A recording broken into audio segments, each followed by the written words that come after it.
All right, I think we're live. Oh my goodness, we're live. Great. And welcome to the next level, everybody. It's John Sanchez. I'm here in our new studio. Excited about this and excited to bring everybody around this. I am fired up today because I'm with two of my very, very best friends. Dr. Norma is with us, a clinical psychologist for 20 plus years, an incredible friend and person to be around who's helped me extremely in my life.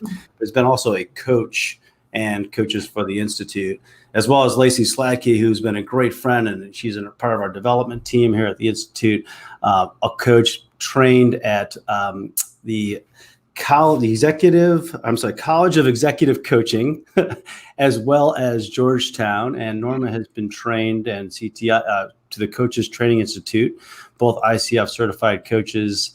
And that's our topic today is coaching.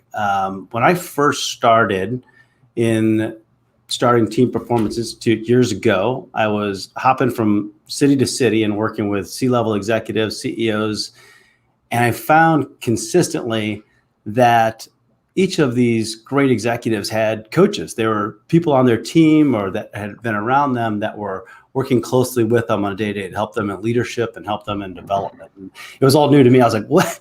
At first I was like, what is a coach? Like, what are you talking about? I talk about their coach. Like, what are you talking about? These coaches, I was picturing like, soccer coach or something. And I recognized that there's this whole world of executive coaching, and it came into my world. And once I started to recognize this, I looked into it. I became a coach. I went through the same training that Norma went through, and it was such a powerful experience. And now I find it as one of the greatest things we can do, and probably the highest impact we can have with folks, with our clients, is to help them through our coaching and to help them out. But, a lot of questions is like, what is coaching? What is coaching, and how does it work, and what's it all about? And more than ever in times like we're in right now, how does it help? How does it help others? So long intro there, everybody. And I'd like to, start with, start with you guys, Lacey, Norma, like maybe, make this as conversational as possible to help everybody understand, what is coaching? So what do you guys think? Lacey, kick us off. Thanks for having us. Thanks for not telling Norma that telling the audience that Norma had been doing that for a million years, as you practiced, which was a little offensive. But it's really good to be here. I respect and love both of you so much. So thanks for having us. For coaching, when people ask what it is, it's really interesting because most people have no foundation of knowledge or basis understanding. And they very much refer back to their high school soccer coach or whatever that last experience might be. Really, coaching is about partnering with a client in this creative process that's very much directed by the individual, that inspires them to grow in truly authentic ways to them. So because it's client directed, that growth, there's no metric, there's no path. The path is created by the client and the coach together, and it can be growth in a personal way or a professional way. The overarching goal, of course, is that the coach improves the life of that person in some very real and measurable way. I think that is the goal. Any coach that you talk to would say they want it to be real. They want it to be measurable.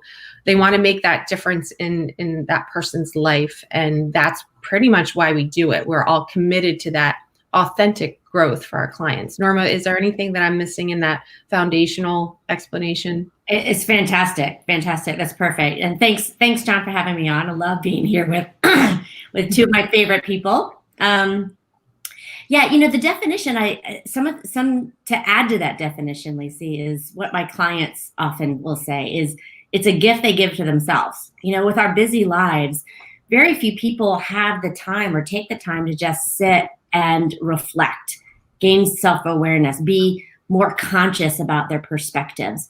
And oftentimes this is the only hour they take to really just, am I on the right path? Am I doing things that fulfill me? Am I working within with my values? Am I going in the direction I want to go?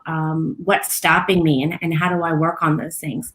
And, it's not magic, but Lacey's absolutely right. There's absolutely very real and powerful outcomes that come from coaching. And it's from having that safe and trusted partner who sees your superpowers and only wants what, to help you be more genuine and real and in your own life and present in your own life. So that partnership is amazing. Yeah. Well, yeah, Lacey touched on it, Norma, you did too. It's about a partnership. There's certainly great outcomes, and we've experienced them.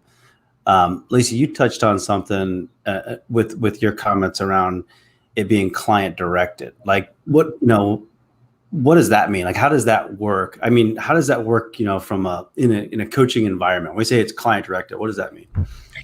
Right. So part of our job as coaches is to ask the tough stuff, right? It's to really dig deep inside that individual, see them as an individual, not a person filling a job description, to understand the ways that they want to grow.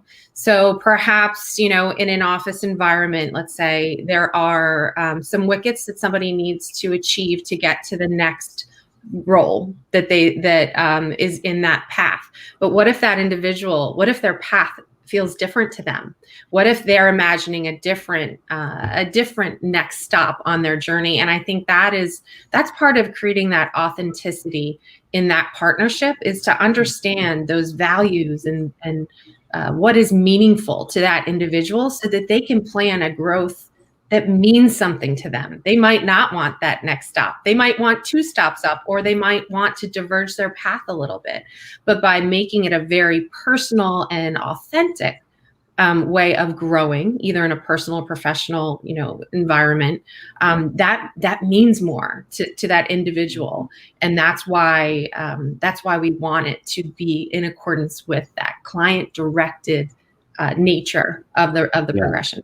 Yeah. Lacey, you're really making me think about the definition of success, right? And so you're talking about the wickets at work. There's some sort of external, this is what success looks like. And the truth is, what success is varies per person. What success is for me in my life, and you and yours, and John and his, are going to be very different. And so our fulfillment, our joy, our happiness is going to come from being okay with our own, being aware of and okay with our own version of success, and then building a life that is in alignment with that.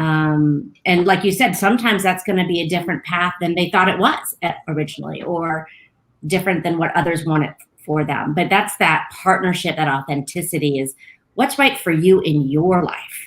And only the individual knows. The coach, nobody on the outside can know what's right for them. So yeah, that's right, Norma. I really like that too. When we talk about how you and I were both trained, it was, I think in CTI, it's, holding the client's agenda.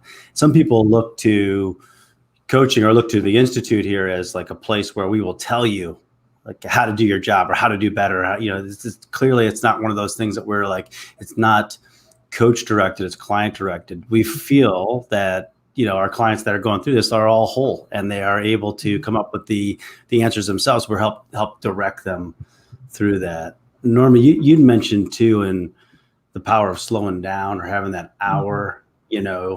I think that's all so important too, and I think it's an investment that the folks that we get to coach never get. Right? They just nobody ever slows down. Can you talk to us about that, a little bit about the power of slowing down, and what you've seen from some of your clients? Yeah, that's actually one of the things that I would say 90% of my clients talk about, is this is their 1 hour that they put themselves first in, right? The one time that they slow down to really think about, where do I want to spend my time? What's real for me? What's in my way? What's possible? Where do I want to go? And, we talk about at work, you should be spending a certain percentage of your time on strategy.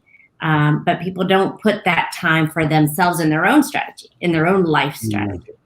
And it's really a gift they give themselves. And some of my clients, it's almost like they feel guilty taking time for themselves. And then they realize that they've earned it. They deserve that time. And it really is sometimes the only hour they have that's about themselves. and thinking about how do I bring more joy and fulfillment into my life. And why is it? Why do we always feel guilty for slowing down? I know, right?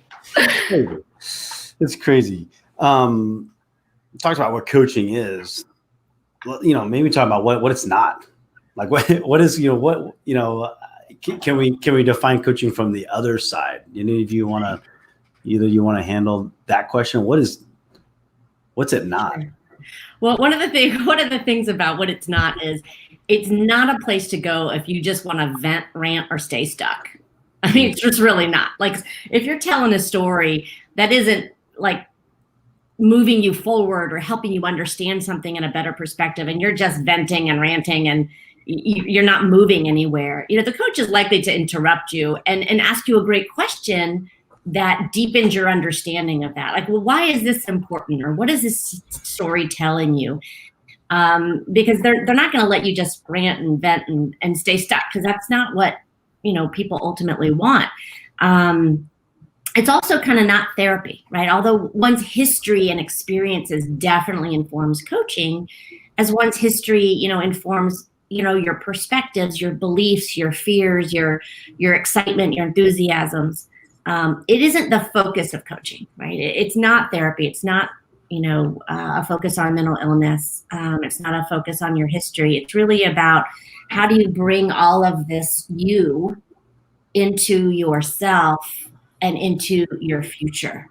And it's also not a place you go if you want someone to tell you what to do. Right? And I think you mentioned that, John. It's like, we're not going to here tell you what to do. Like, this is really about helping you find your own wisdom and your own voice. Those are the three things that come to mind for me about what it's not.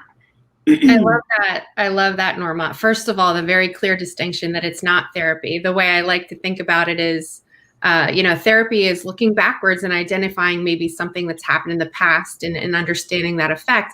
What I love about coaching is it's very much looking forward.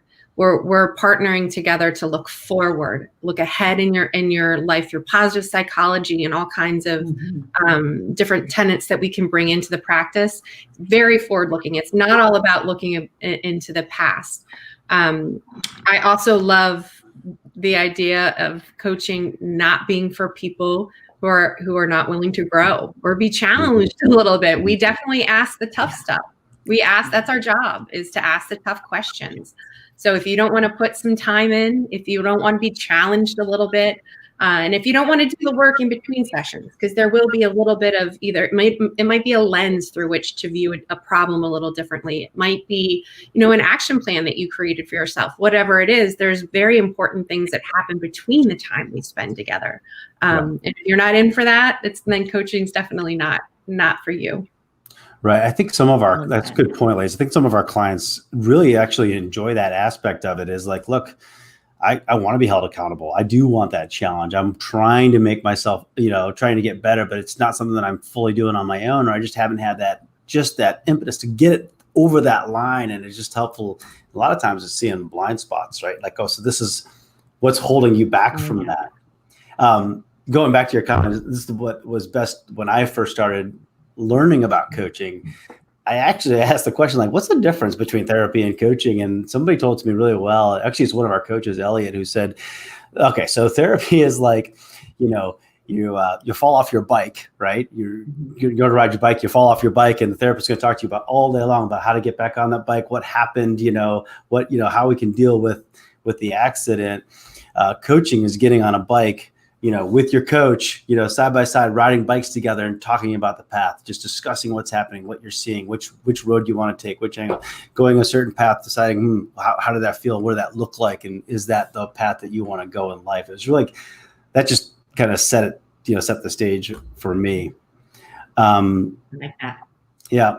What have been some of, so I've had I've personally, when I started through this process, I got a coach, and it's helped me out significantly. I got to say, I'd never be in where I am now hadn't it been for the 2 or 3 coaches I've actually had along the way to help me. What have been some of your favorite coaching moments? What are some of the things that stick out to you, either from getting coaching or from administering coaching and being a coach to somebody? What are some of those big like aha moments for you guys that have come across that were like, wow, like that was really cool? So I'll take a stab at that. First of all, there's so many shared milestones, right? This is a very deep and real relationship that develops. So there's so many. I'm sure Norma will share some. But there's so many that we could bring to this conversation because we're a partnership. We're in this together, and you just get this deep feeling of gratitude for being witness to somebody going after a goal and achieving it. There's just really nothing like it. But I had a really interesting moment last week that was one of the most impactful aha moments that, of my coaching career, where I had a client say, as we were wrapping up our last session, I feel like I see the world in color right now where it was so black and white before. And I mean, I could almost get emotional talking about it right now. I don't think I had ever imagined a response like that, but that was important for them. Right now, they're taking that and creating an image or something for them to take with them that will remind them of that color that they see now and keep going in the future on this path that they created for themselves. Yeah. And thanks for that, Lacey. And one thing that's a tough question for me to throw out and ask, because the aspect of coaching is very confidential, right? Like the relationship between coach and client is 100% client protected. Like it's lawyer, client, it's doctor, patient. Like, these moments, although we love try to share, each of us love to share in our coaching practices, like, and then this happened. It was so, a lot of those we can't share. But I've personally gone through, a few epiphanies myself. And I started to realize like, wow, what we're doing and how we're impacting and how we can go forward and how I can move forward. And then, man, some of my big epiphanies were what my blind spots were, as my coach would point out to me, hey, you didn't do your homework on this one. and it wasn't like calling me out that I didn't do my homework. It was like, let's discuss why you didn't do your homework. Let's go around like I gave you this challenge and you didn't fulfill that challenge. Let's go a little deeper as to the why on that one. So that was, for me, like those are real big moments. I don't know, Norma, I'm sorry I kind of threw that question out because it's an unprompted question around like your big aha moments in coaching. But, obvious, of course, maintaining confidentiality with our, with our clients. So do you have anything that you'd like to share on that? Yeah, I would entirely agree with what Lacey, how Lacey opened the last session. It really is, it's a gift that we're allowed to witness. I mean, it's such a gift that people give us. And it's something that, well, I'm not going to go into that, but, I do, in general, because I don't want to tell any particular stories, what's really neat to see in general, as an example, is people realizing they don't have to be one or the other. They don't have to be who I am at home and in my life and who I am at work. And what I've seen is when people integrate and realize they can be fully authentic, even in the workplace, and how that authenticity actually has allowed them to achieve, the next level in their careers, get promoted, build better relationships. That's on something that I find incredibly powerful, because not only does it help them from a career standpoint, but it also makes them feel more authentic and engaged in the workplace, and feel more true to themselves instead of feeling they have to play a role. They can just be themselves. Mm-hmm. And for me, it's like, what I love about the coaching part is it's watching somebody go like from a bud to an opened, face to the sun, gorgeous rose. And we engage with people at different levels of that opening. But watching them kind of unfold into themselves and then be this beautiful self at the end is just gorgeous. And so that authenticity is part of it. And I think one of my favorite parts there, Norma, is that was always there, right? So like, as a coach, you kind of already see that's always been there. And then all of a sudden they actualize into it. And you're like, ha ha, it was always there. It's so fun.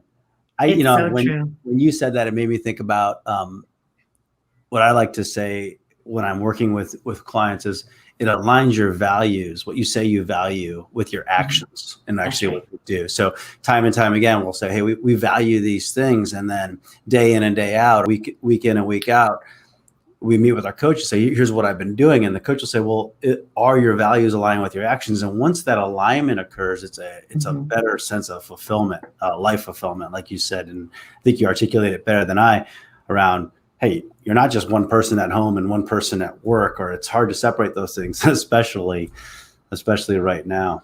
That's right.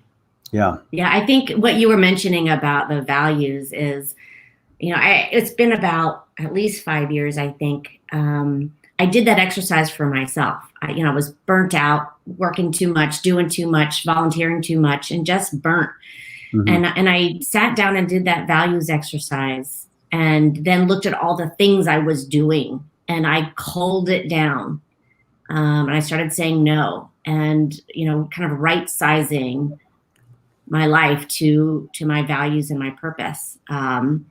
And it was a very powerful experience. And that's the kind of thing that we do in coaching.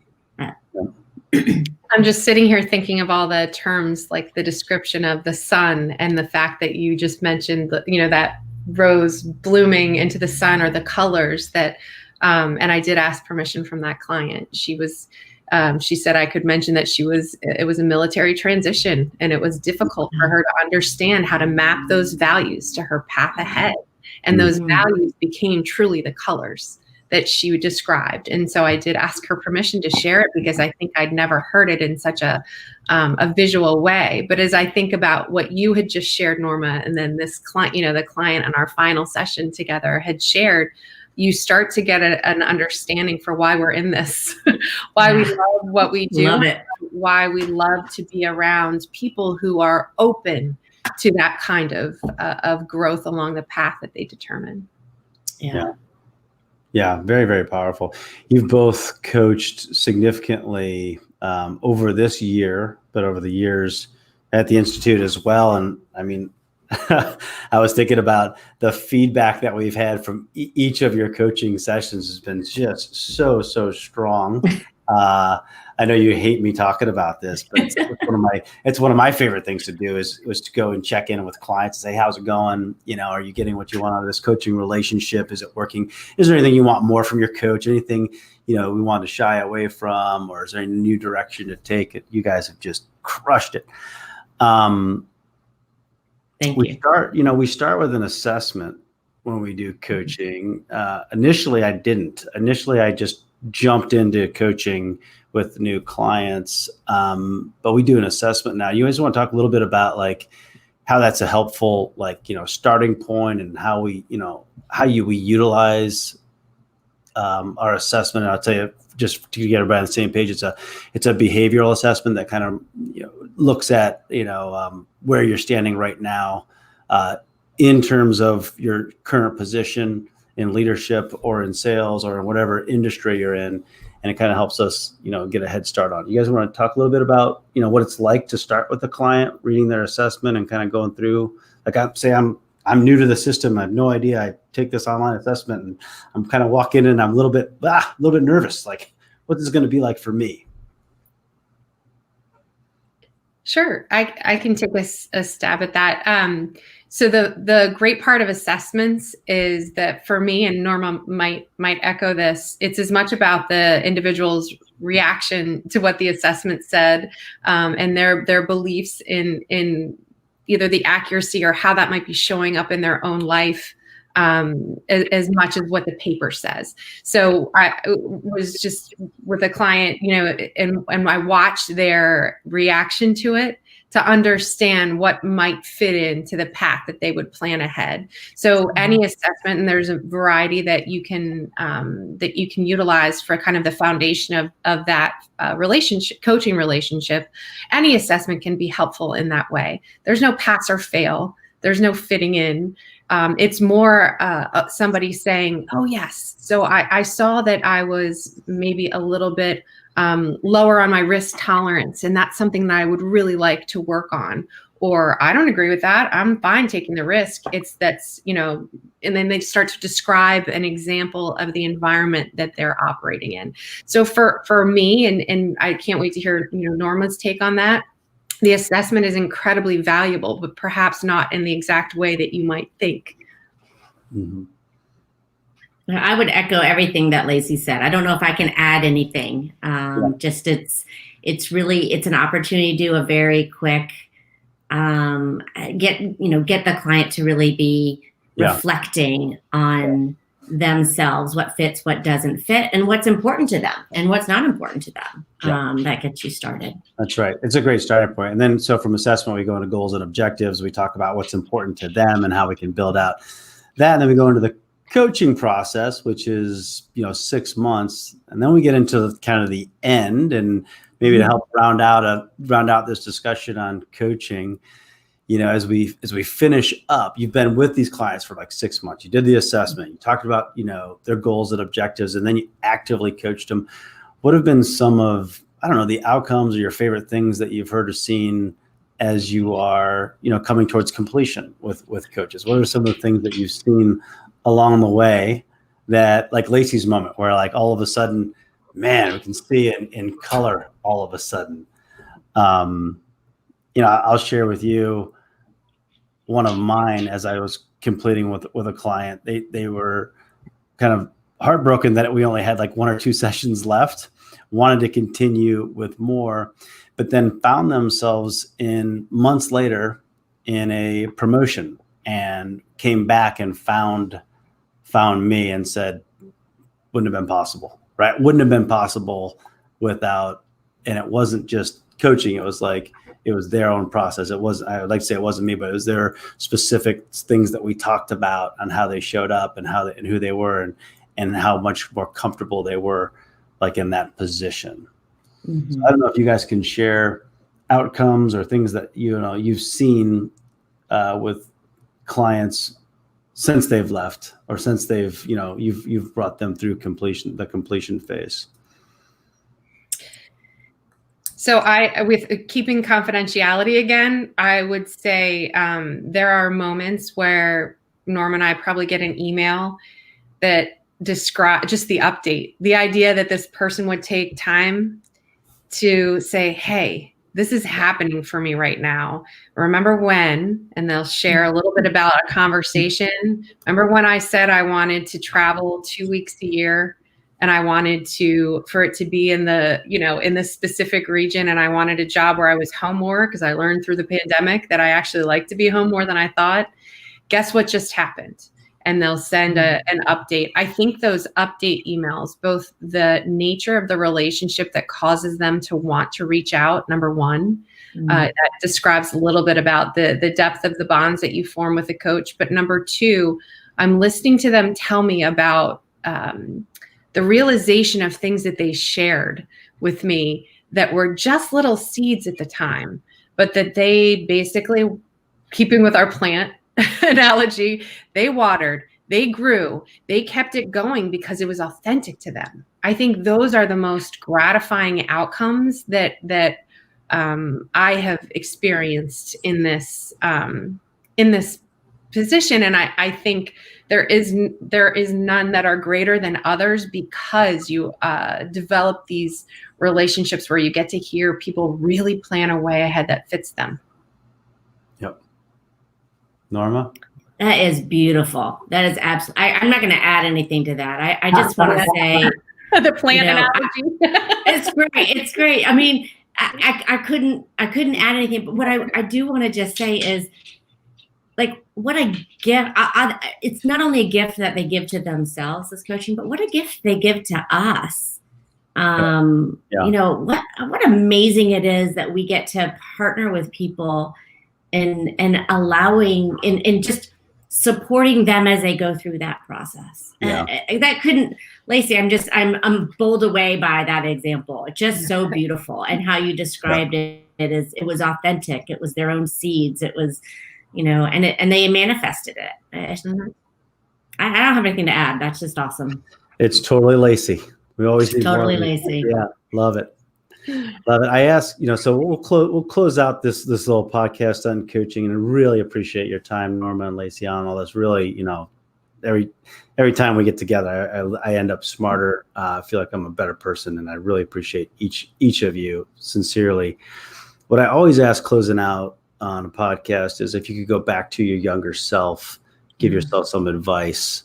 What would you give yourself advice? I'll give you that question, but I'll also give you the option of this question as well. Like the question that I normally give is like, if I could go back to myself and give myself advice 10, 15, 20 years ago, what advice would I give myself? But I could throw in another option on this one is if you could go to yourself before you ever were introduced to coaching. Mm-hmm. Okay, before the idea of coaching was ever there, and to say, hey, you are about to experience coaching. This is, what would you tell yourself about it if you were to go in like that first step? So either question, totally up to you. You guys, whoever wants to field it first. I definitely want to hit this one first. Yeah. Do it. Because oh my God, it's like, if I could go to my younger self, like in my 20s, and I would just say, like, be humble, be vulnerable, and start coaching now. Like, you don't have to do it for the rest of your life. Even it's so powerful that sometimes even a 3-month or a 6-month, engagement, it's just life opening. It's life affirming. It's life opening. And I wish I had been coached at a younger age, and have learned the power and the beauty of being a learner, of challenging myself, of exploration. I wish I could have just done it for longer. That's all. Yeah. I love that, Norma. And you've taken in your professional career has taken so many different turns in coaching itself, like being a clinical psychologist, then getting into coaching. Like you've coached in so many different levels, so many different clients, so many different ways, and people, whether it's like helping CEOs figure out like ascension and figuring out who belongs on what team, or just helping, major executives through something, or just really coaching friends as you have with me over many, many years, which I appreciate. Vice versa. Yeah. Over to you, Lacey. All right. So mine, and maybe this is going to be my tattoo, because this applies to every stage of my life so far, but my young self, my coaching self, is just to let go and trust. So just let go of this desire to serve or deliver value, on a silver platter, and just trust. Either trust in the process of coaching, for example, or trust in myself that I will get there. I think the frantic need to blend at some point in my life, or to deliver so much value that people will believe that I am, I'm worthy, or that I will believe I'm worthy. I think, gosh, if that could have been the tattoo I got at 21, I would be a better person now. But let go, just let go and trust, and everything will be okay. And I think that I could probably squeeze that into every life lesson I've ever learned. That's wonderful. Yeah, That's wonderful. I've been in the coaching concepts I've been talking about. It's not the grip, but the touch that is like most important right now. Like not holding on so tight, but just touching on the things that are most important to you. So thank you guys so much for that. Thank you for being a part of this podcast today. I can't tell you how fun it is to be and to be working around friends, incredible women, incredible mothers, and just, folks who really genuinely care about the world and about the people that they get to work with each and every day. So it's our guests today have been Dr. Norma Feodotin, PhD, clinical psychologist, incredible person who's been doing this for just a few years. Thank you. For sharing that. And Lacey Sladkey, who's been a partner, Navy, also a naval officer, Naval Academy graduate, executive performance coach. She works closely with us day in, day out here at the Institute as one of our content developers, and she just leads the way in so many incredible ways. So it's been an honor. Well, guys, thank you so much for being a part of the next level. Thanks for being here, and we look forward to continue conversations on how we can go out there and help others. Thank you. Thank you for having us. I love you both. Love you. Thanks for having us. All right.